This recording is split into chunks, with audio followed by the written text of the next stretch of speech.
오늘도 복된 아침 말씀 묵상이 있는 귀한 아침입니다. 오늘 같이 묵상하실 말씀은 창세기 24장 48절 49절 제가 봉독하겠습니다.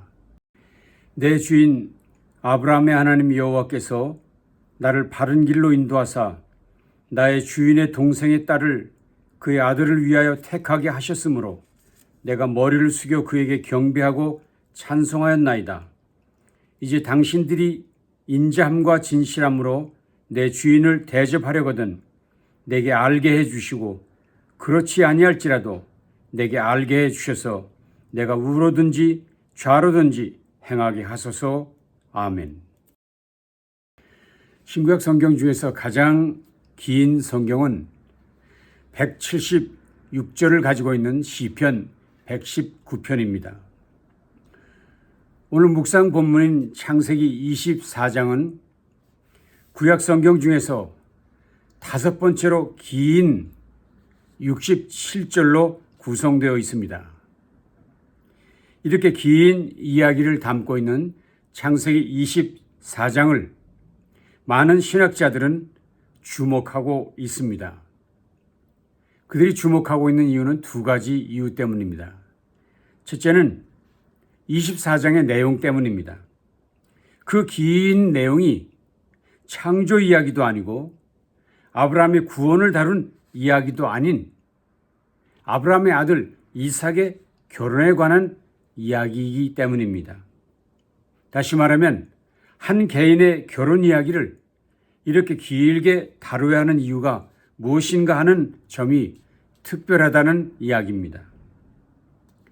신학자들이 관심을 갖는 두 번째 이유는 그 긴 이야기의 주인공이 아브라함의 노종이었다는 점입니다.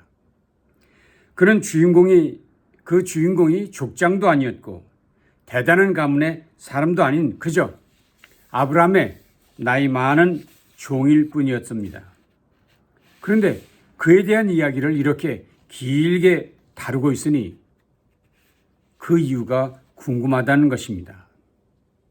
물론 창세기 24장은 단순한 어떤 개인의 결혼 이야기는 아닙니다. 이야기는 사실은 구속사적으로 볼 때 매우 중요한 핵심적 사건이 됩니다. 다시 말하면 하나님께서 아브라함에게 주신 언약을 어떻게 신실하게 이루어 가시는지를 보여주는 이야기라고 할 수 있는 매우 중요한 이야기입니다. 그런데 오늘 저는 조금 다른 입장에서 이 본문을 대하려고 합니다. 그것은 지난 부활주일과 그 이후 묵상한 요한복음 마지막 말씀에서 주신 감동들이 컸기 때문입니다. 한번 생각해 보겠습니다. 우리가 마지막으로 묵상했던 부활하신 예수님께서 그가 만났던 모든 사람들에게 공통적으로 당부하셨던 이야기가 한 가지 있었는데 그 내용은 증인되라는 이야기였습니다. 부활 후 첫 목격자였던 예수님을 처음 만났던 막달라 마리아에게 주님은 명령하셨죠. 가라. 그리고 그들에게 전하라. 부활의 첫 목격자인 막달라 마리아에게 주님은 증인되라고 명령하셨습니다. 주님께서 안식 후 첫날 즉 부활하신 그날 저녁에 굳게 닫힌 문을 열고 나타나신 주님께서 제자들에게 당부하신 말씀도 그 같은 말씀이었습니다. 아버지께서 나를 보내신 것 같이 나도 너희를 보내노라. 증인의 삶으로 살라는 것이었습니다.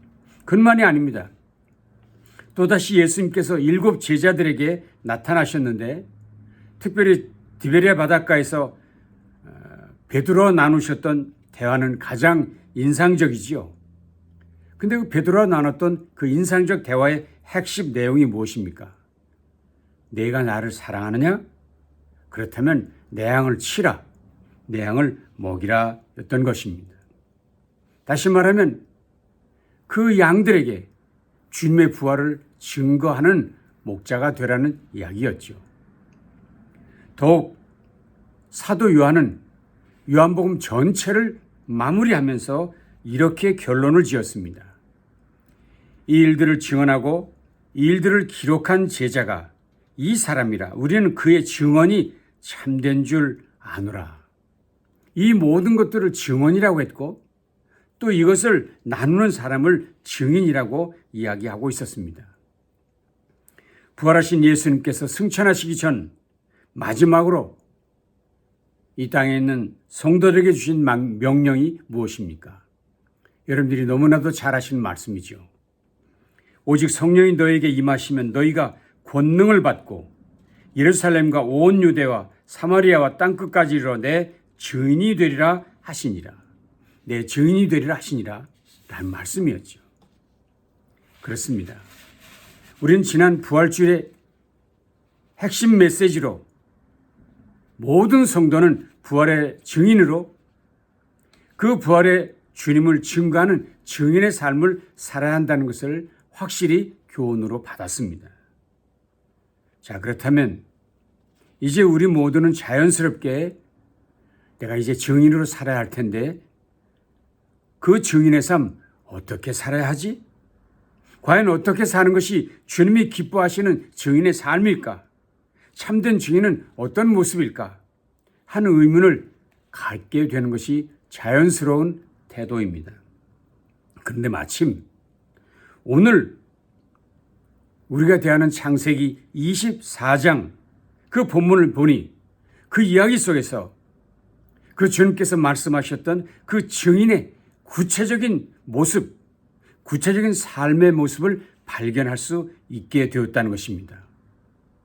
참 놀라운 이야기죠.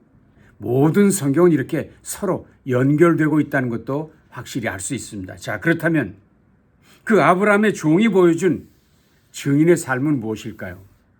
저는 세 가지로 요약을 해보았습니다. 첫째는 증인은 자기가 아니라 주인에게 집중하는 사람이다. 증인은 자기가 아니라 자기를 보낸 주인에게 집중하는 사람이다. 보십시오.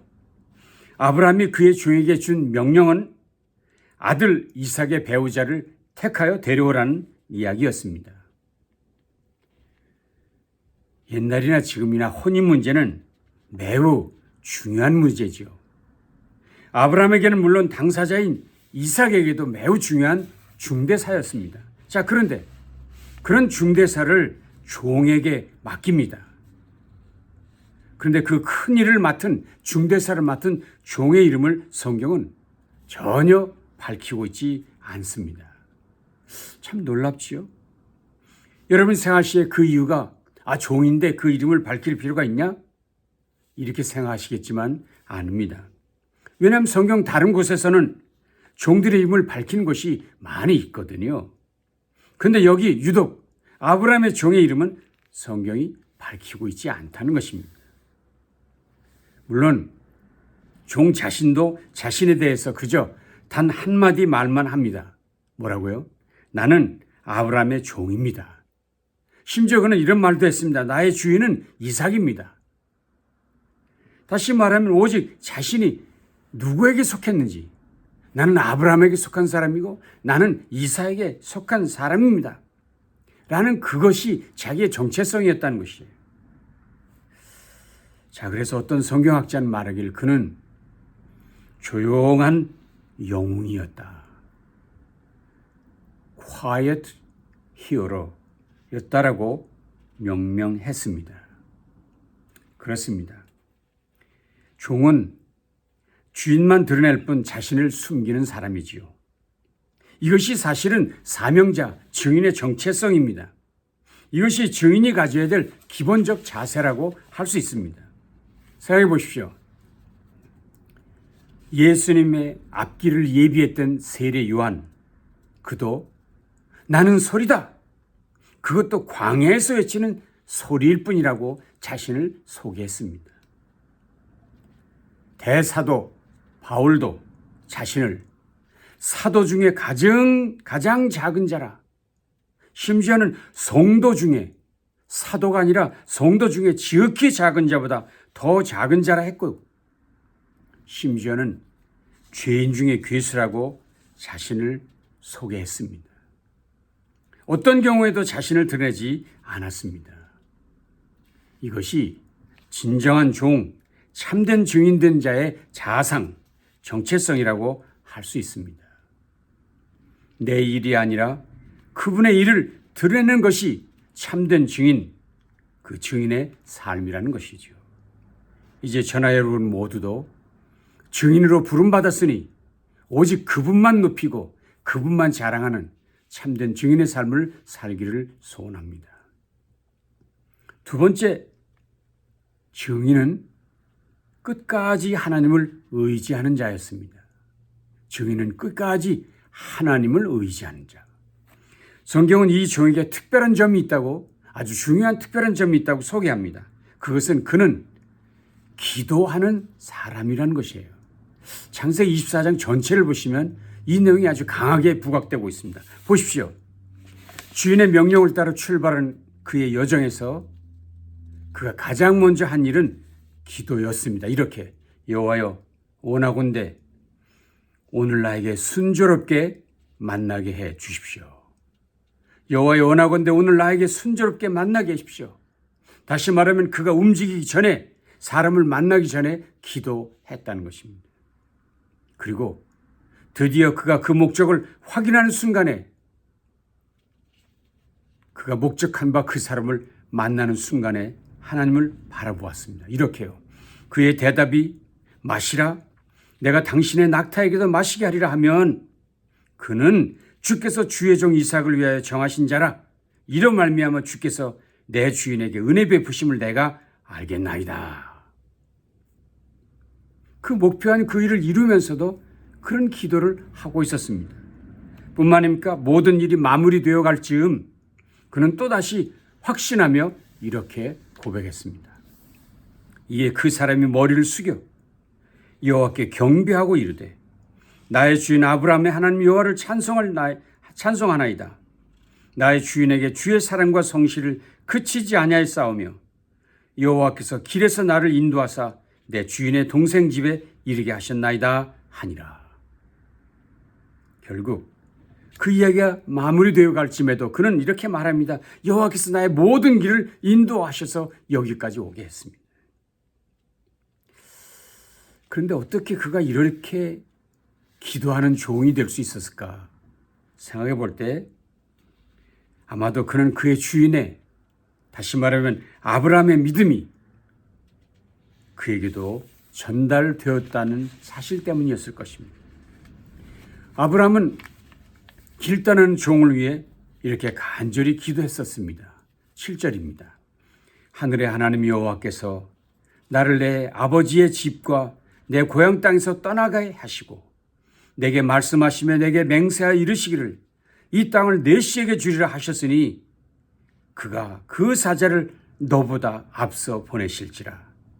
내가 거기서 내 아들을 위하여 아내를 택할지니라. 뭡니까?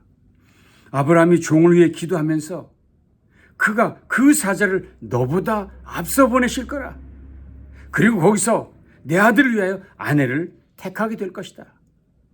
이런 믿음의 기도를 주인인 아브라함이 하고 있었습니다. 이것은 이삭을 준비시켰던 여호와 일의 하나님, 그분께 대한 믿음을 말하는 것이죠. 그것이 아브라함의 믿음이었는데 그 모든 일에 하나님의 인도하심을 믿고 이 종도 기도했다는 것입니다. 오늘 나에게 순조롭게 만나게 하사 내 주인 아브라함의 은혜를 베푸시옵소서. 그리고 그 모든 일이 이루어지자 드는 감사의 기도를 드립니다. 이렇게요. 나의 주인 아브라함의 하나님 여호와를 찬송하나이다. 나의 주인에게 주의 사랑과 성실을 그치지 아니하였사오며 여호와께서 길에서 나를 인도하사 내 주인의 동생 집에 이르게 하셨나이다 하니라. 그는 일을 시작하기 전에도 기도했고 일이 마무리되자 또 감사의 기도를, 범사의 기도를 드렸던 사람인 것을 알 수 있습니다. 그가 범사에 기도했다는 것은 습관적 표현이 아닙니다. 그것은 그의 신앙을 고백한 것입니다. 나는 혼자 일하지 않습니다. 이 일은 하나님께서 앞장서 하신 일이었습니다. 라는 고백을 하는 것이지요. 그렇습니다. 사랑하는 교우 여러분, 증인의 삶은 내 능력이나 내 실력이 아니라 하나님과의 관계 속에서 결정됩니다. 그러니 우리 모두도 매 순간순간마다 그분의 도우심을 구하며 나아가는 참된 증인의 삶을 살아야 하겠습니다. 기도하는 증인이 되십시다. 마지막 세 번째는 참된 증인은 분명한 내용을 증언하고 결단을 청한다는 것입니다. 다시 말하면 그의 메시지가 분명하고 그리고 그것을 전파하고 그 결단을 요청한다는 것입니다. 드디어 종은 리브가의 집에 들어가지요. 그리고 리브가의 가족들 앞에서 긴 이야기를 풀어놓습니다. 그가 풀어놓은 긴 이야기의 내용이 무엇입니까? 주인의 뜻이 무엇인지 설명합니다. 하나님께서 그 일을 어떻게 인도하셨는지 설명했습니다. 왜 그것이 하나님의 뜻인지까지 그는 설명했습니다. 그러면서 그는 결코 자신의 의견, 내 의사를 말하지 않았습니다. 이 모든 일은 주인의 일, 하나님께서 하신 일이라고 그는 증거했습니다. 그리고 마지막에는 이렇게 권면했습니다. 이제 당신들이 인자함과 진실함으로 내 주인을 대접하려거든 내게 알게 해주시고 그렇지 아니할지라도 내게 알게 해주셔서 내가 우로든지 좌로든지 행하게 하소서. 무슨 말입니까? 이제 모든 얘기를 다 들었으니 당신들이 결정하십시오. 당신들이 결단하십시오. 촉구한 것입니다. 이것이 증인의 마지막 역할이지요. 다시 말하면 증인은 선포만 하면, 전하기만 하면 되는 사람이 아니라 하나님의 뜻을 확신하고 그 결단을 촉구하는 자리까지 가는 것을 말하는 것입니다. 물론 증인은 강요하지 않았습니다. 억지로 끌고 가지도 않았습니다. 그러나 증인은 분명하게 말했습니다. 이것은 하나님의 일입니다. 그러니 결단하십시오 하고 요청하게 됩니다. 보시오, 결국 이 종의 이야기를 들은 리브가는 가정을 떠나기로 결심하지요. 종의 이야기를 듣고 약속한 집을 떠나, 익숙한 집을 떠나 얼굴도 한 번도 보지 못한 신랑에게로 갑니다. 이것이 24장의 아름다운 결말입니다. 오늘 말씀을 정리하겠습니다. 오늘 저야 여러분은 이름 없는 한 종의 삶을 살펴보았습니다. 그러면서 우리 스스로에게 이제는 묻게 됩니다. 과연 나는 주인에게 명령을 받은 증인인가? 과연 나는 그 증인의 삶을 살고 있는가? 나는 그 주인의 종으로서 정말 주인만 높이고 그분을 드러내는 삶을 살고 있는가? 난 그 일을 감당하기 위해서 끊임없이 기도하고 하나님의 인도하심을 구하며 살고 있는가? 그리고 그것을 담대하게 남김없이 선포하고 있는가? 우리 자신에게 진지하게 물어봅니다. 하나님 지금도 그 일을 위해 사람들을 부르고 계시지요.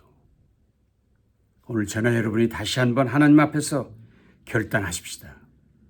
그렇습니다. 주님, 나는 부활의 증인으로서 보내신 분의 뜻을 따라 순종하며 기도하는 증인이 되겠습니다.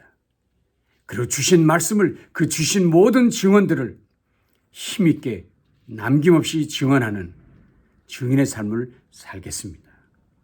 이런 고백이 저 여러분의 삶이 될 수 있기를 주님의 이름으로 축복합니다. 기도하겠습니다. 주님 감사합니다. 주께서 마지막 명령이 증인들을 하신 것이었는데 그 증인의 삶이 무엇인지 오늘 본문을 통해서 알게 되었습니다. 그 종처럼 이름도 빛도 없이 살았던 그 증인처럼 오직 주인만을 위해서 살았던 그 종처럼 우리도 주님만 높이는 삶을 살게 하시옵소서.